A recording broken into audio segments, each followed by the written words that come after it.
நம்ம சென்னையில இருக்கக்கூடிய ராஜீவ்காந்தி அரசு மருத்துவமனையில மட்டும் கடந்த 20 மாதங்கள்ல 13 கல்லீரல் மாற்று அறுவை சிகிச்சை அப்படிங்கிறத செஞ்சிருக்கீங்க.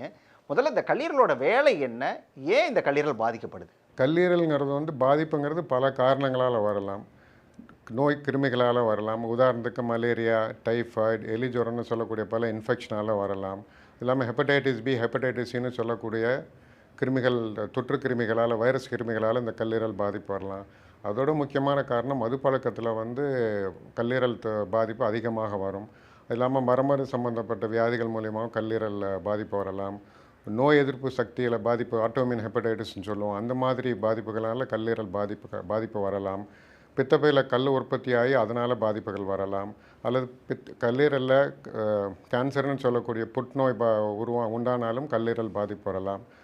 ரத்தம் சம்மந்தப்பட்ட வியாதிகள்னாலும் பல காரணங்களால் கல்லீரல் பாதிப்பு உருவாகும். நமக்கு காமனாக நாங்கள் பார்க்குறது இப்போ என்னென்னா மதுப்பழக்கத்தில் அதிகமாக கல்லீரல் பாதிப்பு ப்ளஸ் வைரஸ் கிருமினால் பாதிப்பு வரும். அதனுடைய முக்கியமான வேலை என்னென்னா, நம்ம உண்ணக்கூடிய உணவை ஜீரணம் பண்ணுறதுக்கு பித்தம் சுரக்கும். அந்த நம்ம உண்ணக்கூடிய உணவை ஜீரணம் பண்ணி கொடுக்கறதுக்கு முக்கியமான வேலை. அது இல்லாமல் உடம்புல இந்த நோய் கிருமி வராமல் தடுக்கிறதுக்கு புரதங்களை உற்பத்தி பண்ணும். உடம்புல உள்ளக்கூடிய தசைகளை வலுவாக்குறதுக்கு அது புரதங்களை உற்பத்தி பண்ணி கொடுக்கும். மேலும் கழிவுப் பொருட்களை நல்ல இதிலேருந்து பிரித்து கழிவுகளை வெளியேற்றுறதுக்கும் அதை உதவி பண்ணி கொடுக்கும். மேலும் ரத்தம் உறையிறதுக்கு உண்டான புரதங்கள் உற்பத்தி பண்ணி கொடுக்கும். உடம்பு நோய் தடுப்பு சக்தியும் உற்பத்தி பண்ணி கொடுக்கும். இது மாதிரி பல முக்கியமான வேலைகள் அது கல்லீரல் நமக்கு பண்ணுது. ரொம்ப முக்கியமான உறுப்பு. அது பாதுகாக்க வேண்டியது நம்ம கடமையாகும். எனக்கு கல்லீரல் பாதிப்பு இருக்குது அப்படிங்கிறத கண்டுபிடிக்கிறதுக்கான அறிகுறிகள், ஆரம்ப கட்ட அறிகுறிகள் அப்படின்னா என்ன மாதிரியான அறிகுறிகள் இருக்கும்? பொதுவாக கல்லீரல் பாதிப்பு முதல்ல வர்றது நமக்கு தெரியறது ஜாண்டிஸ்ன்னு சொல்லக்கூடிய மஞ்சக்காமாலை. மஞ்சக்காமாலைங்கிறது கல்லீரல் பாதிப்புனால் வரக்கூடிய ஒரு அறிகுறி தான். ஸோ அந்த பாதிப்பு பல காரணங்களால் இருக்கலாம். மஞ்சக்காமாலை வச்சு தான் நம்ம மேற்கொண்டு அதை எதனால் வந்திருக்கு நம்ம பரிசோதனை பண்ணி முடிவு பண்ண முடியும். பொதுவாக கண் மஞ்சளாக தெரியும். சிறுநீர் மஞ்சளாக போகும். சில பேருக்கு அவங்களுக்கு அந்த ஜாண்டிஸ் மஞ்சக்காமாலை அறிகுறியே தெரியாது. பக்கத்தில் உள்ளவங்க உங்களுக்கு என்ன கண் மஞ்சளாக இருக்குதுன்னு சொல்ல போகிறது தான் அவங்களுக்கு தெரியும். இதோடு சேர்த்து அவங்களுக்கு பசி குறைஞ்சி போகலாம். சில பேர் சமயத்தில் கல்லீரல் பாதிப்புனால் ரொம்ப அசதியாக அவங்களுக்கு இருக்கும். கல்லீரலில் பித்தம் குடலில் இறங்காமல் இருக்கிறப்போ அடைப்பு ஏற்படுறப்போ உடம்பு முழுக்க அரிப்பு ஏற்படும். ரொம்ப அதிகமான அரிப்பு ஏற்பட்டு அவங்களால தூக்கமின்மை போகிற அளவுக்கு அரிப்புகள் ஏற்படும்.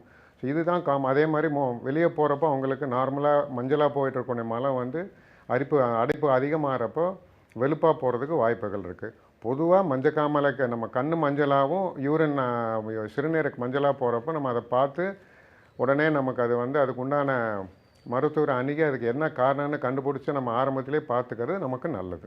கல்லீரலில் பாதிப்பு வந்தாவே இது டிரான்ஸ்பிளான்ட் அப்படிங்கிறது தான் அதுக்கான தீர்வா, இல்லை ஆரம்ப கட்டத்திலே கண்டுபிடிச்சிட்டா அதுக்கு ஏதாவது மருந்துகள் மூலம் சரி பண்ணுறதுக்கான வழிகள் இருக்கா?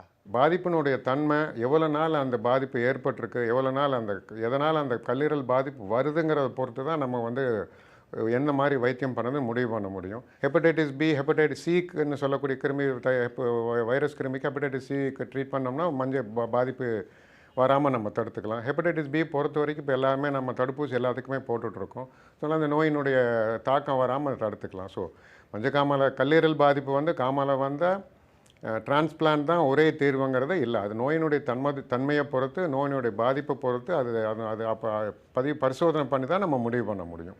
கல்லீரலை பாதுகாக்கணும் அப்படின்னு சொன்னால் என்ன மாதிரியான விஷயங்கள்ல ரொம்ப கவனமாக இருக்கணும்? குடிப்பழக்கம் ஒரு காரணம் கல்லீரல் பாதிப்பு வர்றதுக்கு.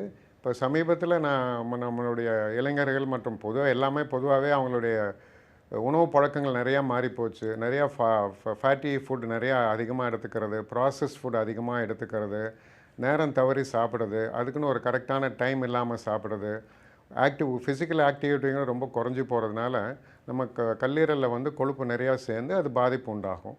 நம்ம பொதுவாக இப்போ நிறைய பேர் நாங்கள் பார்த்துருக்குறோம். மற்ற ஒரு காரணத்துக்காக ஸ்கேன் பண்ணுறப்ப ஃபேட்டி லிவர் அப்படின்னு ஸ்கேனில் வரும். உடனே என்ன டாக்டர் பண்ணுதும்பாங்க. நாங்கள் இதுக்கு என்ன பண்ணுவோம், உடல் பருமனாக இருக்கா, சுகர் இருக்குதா, கொலஸ்ட்ரால் இருக்கா, மதுப்பழக்கம் இருக்கா, அவங்களெல்லாம் கேள்வி கேட்டுட்டு இதெல்லாம் நீங்கள் கரெக்டாக வைத்தியம் பார்த்து, இப்போ மதுப்பழக்கம்னா தவிர்க்கணும், சுகர்னால் கண்ட்ரோல் கொண்டு போகணும், கொலஸ்ட்ரால் ரத்தத்தில் இருந்தால் அதை கண்ட்ரோல் கொண்டு போகணும், உடல் பருமனாக இருந்தால் உடல் பருமனை குறைக்கிறதுக்கு கரெக்டான முயற்சிகளை எடுத்தோம்னா ஃபேட்டி லெவல்லேருந்து பாதுகாக்கலாம். ஃபேட்டில் இது முதல்லே நம்ம கண்டறிஞ்சோன்னா நம்ம தடுக்கலாம். ரொம்ப நாள் விட்டுட்டோம்னா பின்னாடி வந்து அது டிரான்ஸ்பிளான்ட்டுக்கு போகிறதுக்கு வாய்ப்புகள் உண்டு. உடனுக்குடன் செய்திகளை தெரிந்து கொள்ள சன் நியூஸ் பெல் ஐகானை கிளிக் பண்ணுங்க.